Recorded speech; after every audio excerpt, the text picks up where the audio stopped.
You know what I learned every day? Whatever you feed grows.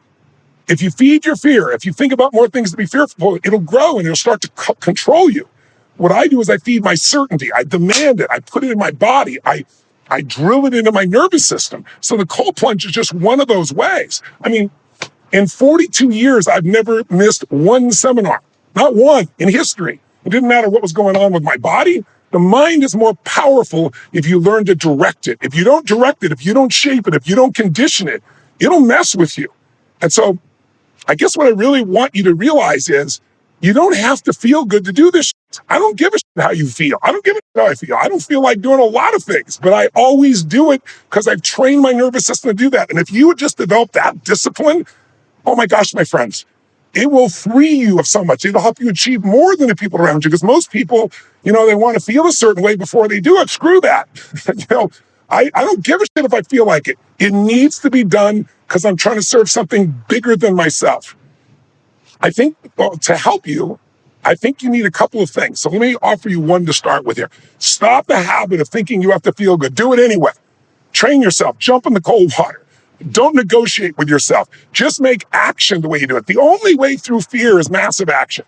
And if you don't have any real fear, you're not growing, right? If everything's easy, then where's the joy in all this stuff? The joy comes from the breakthroughs, my friends. The joy comes from overcoming. The joy comes from saying, this is hard as hell, and I made myself do it. That's where inner pride comes from. And I want to invite you to realize you don't need to be superhuman. You just have to discipline your disappointment, discipline your fear. If you don't, your disappointment either destroys you or it drives you. And you get to choose. And fear, by the way, is a habit. So is courage. There are 3 decisions that really control your entire life. They control how you feel in this moment right now. They control what you'll do or not do. They control the results of your life. What are those 3 decisions? Let's go through them for a moment. Decision 1, what are you going to focus on? See, every moment of your life, you have to make this decision. Now, most people make this decision unconsciously. Like they let the environment trigger their focus. They have certain patterns of focus that control our life. Patterns, that's what shapes you. If you think, oh, I'm fearful, you're not fearful. You have a pattern of letting fear dominate you or let fear be the first place you go. I had a pattern of that also. I had to develop a new pattern. I had to condition myself to have a pattern of more certainty. Doesn't mean I'm perfectly certain, but a lot more than usual. So do you tend to focus more on what you have or what's missing is the first question. When I ask this question in main audiences and groups of 10, 15, 20,000 people, usually 2/3 of the audience or more, 80% or more, focus on what's missing. So I want you to think about it. If you're always focusing on what's missing, how are you ever going to really have a quality life? How are you going to enjoy your life? Because it doesn't matter how good it is, the mind is looking for what I want you to get.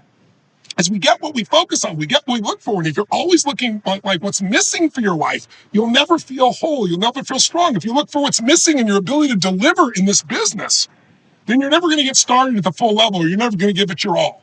So the first focus is you got to learn to focus on what you have so you fill up. And that's true in this business, and it's true in what you're going to deliver. Second pattern, do you tend to focus more on what you can control or what you can't control? What you can control or what you can't control?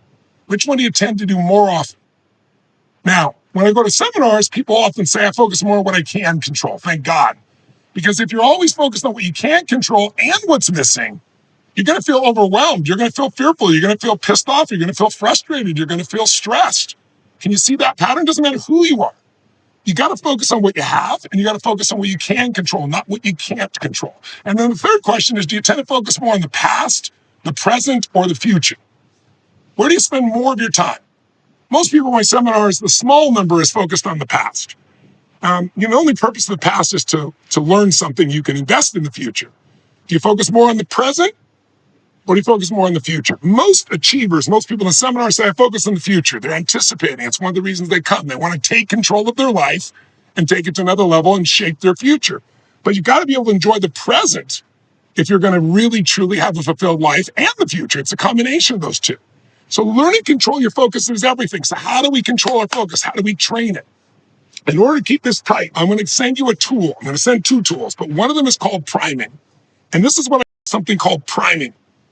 And priming for me just simply means Most of us think our decisions are being shaped by our own thinking, but our own thinking and decisions are often shaped very deeply and unconsciously by the environment we're in and by our conditioning.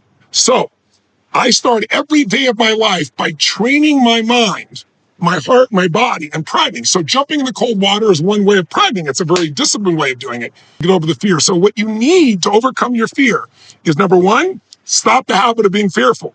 Oftentimes when you're fearful, there's some fear, but there's some excitement too. Focus on the excitement. I mean, when people say, I'm really fearful, I say, put a big smile on your face. They go, why is the smile really big? And what happens is that energy becomes excitement by just changing your facial muscles. So it's a habit to be fearful. It's a habit to have courage. But you need to train yourself to say, stop using I'm so fearful. Stop using the language of it to put you in that state. Do something every day that gets you in a strong state to start, where you train yourself to discipline your disappointment or just move forward. No longer have the belief system that I have to feel good to go do this. I don't give a damn if I feel good. Focus on what matters most, who you want to serve, what you want to deliver, not whether they're going to like it or not. Some people like it, some won't. And if it doesn't work in the first time, you'll figure out how to do it better the second time. And each time you'll get better and better if you just keep changing your approach and learning for each one. Stop pressuring yourself to try to do it all.